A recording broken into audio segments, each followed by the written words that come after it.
तो मेरे एक सब्सक्राइबर आयुष्मान पाठक ने मेरे से कमेंट करके पूछा कि भाई ट्यूशन फीस को क्या हम ईएमआई में कन्वर्ट कर सकते हैं क्या, और अगर उसको हम ईएमआई में कन्वर्ट करते हैं तो उसके चार्जेज कितने लगते हैं, इस पे एक वीडियो बनाओ। तो मैंने अभी कुछ टाइम पहले ही अपना एक जो है वो ट्यूशन पेमेंट किया था। मैं हिस्ट्री में आपको दिखा देता हूँ। यहाँ से मैं पेटीएम से जनरली जो भी बिल होता है वो पे करता हूँ, जैसे कि आपको पता होगा।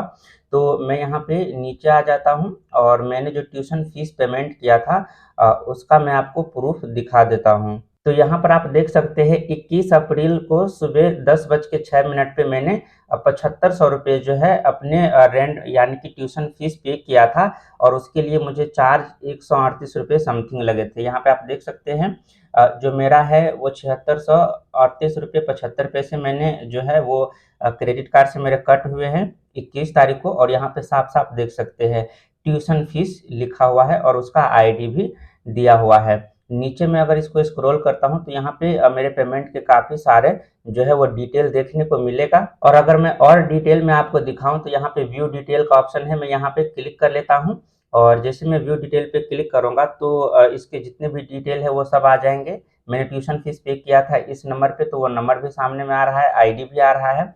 और ट्यूशन फीस पेमेंट आप देख सकते हैं 7500 रुपये मैंने किया था अपने जो ट्यूशन फीस है उसको, और कन्वीनियंस फीस के रूप में मुझे 138 रुपये 75 पैसे कटे थे।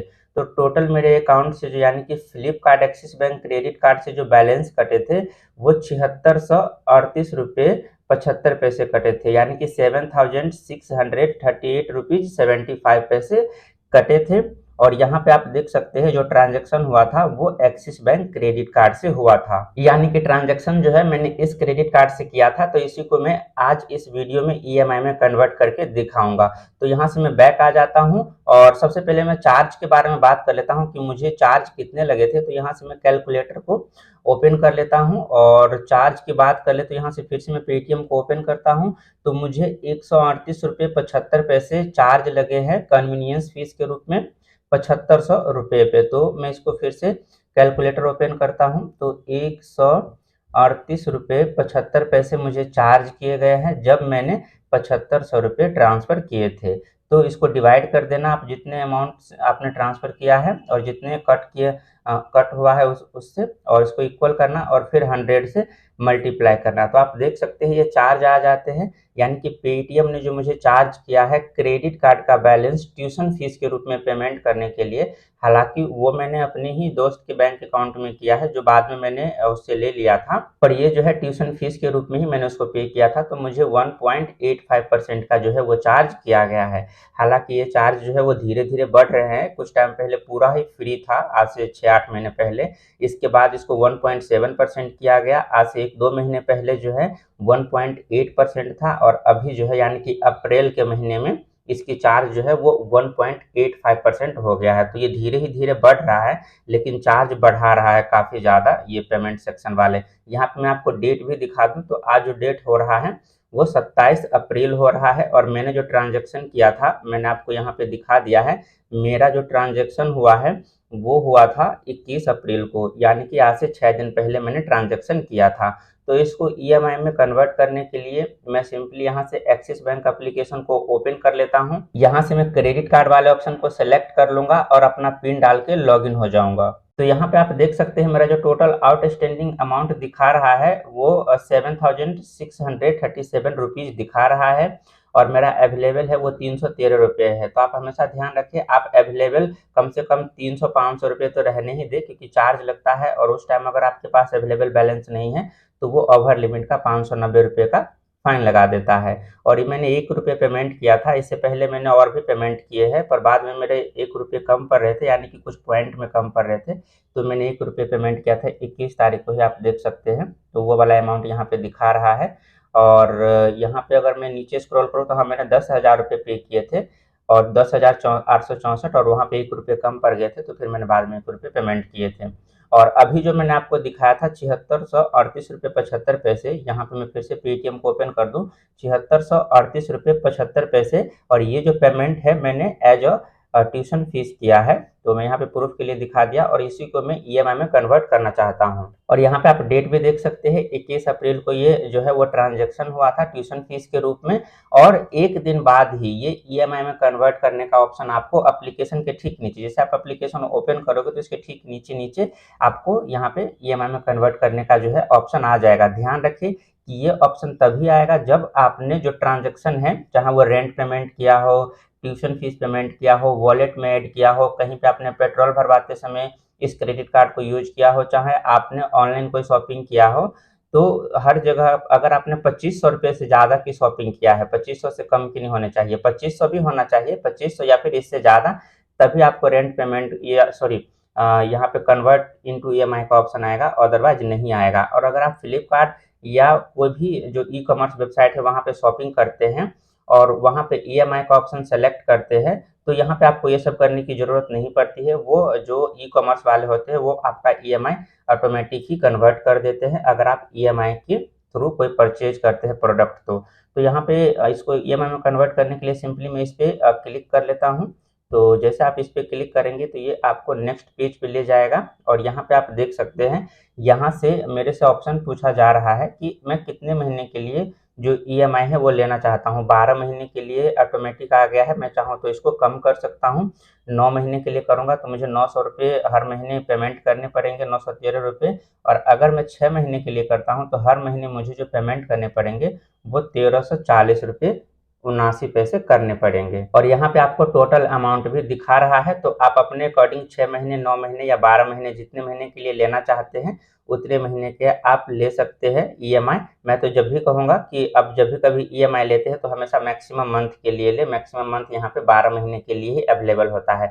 हालांकि अगर आप शॉपिंग करते हैं किसी भी ई कॉमर्स वेबसाइट पे तो वहाँ पे आपको 24 महीने का भी ऑप्शन मिल जाता है ईएमआई के लिए, पर यहाँ से अगर आप कन्वर्ट करते हैं तो यहाँ पे आपको मैक्सिमम 12 मंथ का ही मिलता है, चाहे आपका अमाउंट कितने का भी क्यों ना हो। तो मैंने यहाँ पे 12 महीने सेलेक्ट कर लिया है। इसके बाद मैं यहाँ पे नेक्स्ट पे क्लिक करूँगा और नेक्स्ट पे क्लिक करने के बाद ये सारा का सारा डिटेल यहाँ पे आ गया है। यहाँ पे आपको अमाउंट समरी दिया गया है। लोन अमाउंट जो है 7638 रुपये 75 पैसे है। इसको मैंने 12 महीने के लिए कन्वर्ट किया है और ईएमआई जो मेरे पर मंथ आएंगे वो 700 रुपये और 22 पैसे पर मंथ आएंगे। इसके बाद यहाँ पे देख सकते हैं रेट ऑफ इंटरेस्ट जो चार्ज किया जा रहा है वो 18% का है। ये एनुअल होता है। इसको अगर आप 12 से डिवाइड करेंगे तो 1.5% का जो है आपको ये 7638 रुपीज़ जो है उस पर आपको जो है 18% का इंटरेस्ट लगेगा एनुअल के हिसाब से, यानी मंथली 1.5% के हिसाब से। और वन टाइम प्रोसेसिंग फीस जो है आपको 250 लगते हैं। ये 250 कैसे लगते हैं मैं आपको बता दूं, जैसे कि मेरा जो अमाउंट है वो इतना है, यानी कि 7638 रुपीज़ है। तो इसको आप 2 से मल्टीप्लाई करना और डिवाइड कर देना 100 से, तो ये आ रहा है 152। तो आपको जो है प्रोसेसिंग फीस 152 ही लगना चाहिए। लेकिन यहाँ पे एक मिनिमम रिक्वायरमेंट होता है बैंक का कि अगर आपका 250 से कम आ रहा है 2%, तो आपको 250 तो मिनिमम लगेंगे ही। और अगर आपका अमाउंट ज़्यादा है तो फिर वो 2% के रूल को फॉलो करेगा, और अगर 250 से ज़्यादा आ रहा है तो 250 से ज़्यादा भी आपको कन्वीनियंस फीस यानी कि प्रोसेसिंग फीस लग सकते हैं। और इस पे आपको जीएसटी लगते हैं 18% का। तो 250 का मैं अगर 18% का जीएसटी निकाल के दिखा दूं तो मैं यहाँ पे 250 रुपये ले लेता हूँ और 250 रुपये पे आपको 18% का जीएसटी लग रहा है। तो इसको 18% से मल्टीप्लाई करके जब आप इसको 100 से डिवाइड करेंगे तो ये टोटल 45 रुपीज़ आपको जीएसटी लग रहे हैं। और टोटल जो था 250 रुपये आपको कन्वीनियंस फीस लगे थे। तो आपके क्रेडिट कार्ड से जो टोटल बैलेंस कटेंगे वो 295 रुपीज़ कटेंगे एज अ कन्वीनियंस फीस के रूप में। तो आई होप कि आपको जो ये चार्ज है वो समझ में आ गया होगा। अब मैं और आपके जो भी हर महीने अमाउंट आएंगे यानी कि ईएमआई आएंगे उस पर भी आपको 18% का जीएसटी लगेगा, आप इस बात को बिल्कुल भी ना भूलें। और जो आपका इंटरेस्ट बनेगा उस पर भी 18% का जीएसटी लगेगा। इस चीज़ों को मैंने एक वीडियो में बहुत ही डिटेल में समझा रखा है, तो उस वीडियो का लिंक मैं आपको इस वीडियो के आखिरी में डाल दूंगा, तो आप उसको भी देख लेना। तो ये सारा डिटेल अगर आपने देख लिया है तो इसके बाद आपको यहाँ पे टर्म एंड कंडीशन पे आपको एग्री करना पड़ेगा और यहाँ से आपको अप्लाई पे क्लिक करना पड़ेगा। तो मैं यहाँ पे अप्लाई कर देता हूँ। इसके बाद जो है आपके जो आपका ये एप्लीकेशन का एम पिन है, आप जैसे ये एम पिन डालेंगे तो आपका जो ये ईएमआई है वो ईएमआई में कन्वर्ट हो जाएगा और हर महीने के यानी कि 11 या 12 तारीख को बिल जनरेट होगा हर महीने के, जैसे कि मई में 11 को होगा, जून में 11 को होगा और आपको ये ईएमआई पर मंथ जो है वो पे करना पड़ेगा। तो ये बहुत आसान तरीका है, सिर्फ आपको यहाँ पे एम पिन ही डालना है जो कि काफ़ी आसान है। आई होप कि आप ये स्टेप कर लोगे। मैं इसको ईएमआई में कन्वर्ट नहीं कर रहा हूँ क्योंकि मेरा ऑलरेडी 2 या शायद 3 ईएमआई इस क्रेडिट कार्ड पे चल रहा है, तो इतने सारे ईएमआई लेने पे मैं खुद ही कन्फ्यूज हो जाता हूँ कि किसका पेमेंट मुझे कितना करना है, तो इसलिए मैं इसको नहीं करने वाला हूँ, इसको मैं वन टाइम पेमेंट ही करूँगा। बाकी और किसी चार्जेस के बारे में आपको जानना है ईएमआई से रिलेटेड तो आप वो भी कमेंट सेक्शन में पूछ लेना। मिलते हैं आपसे नेक्स्ट वीडियो में, तब तक के लिए अपना ख्याल रखें। Bye bye.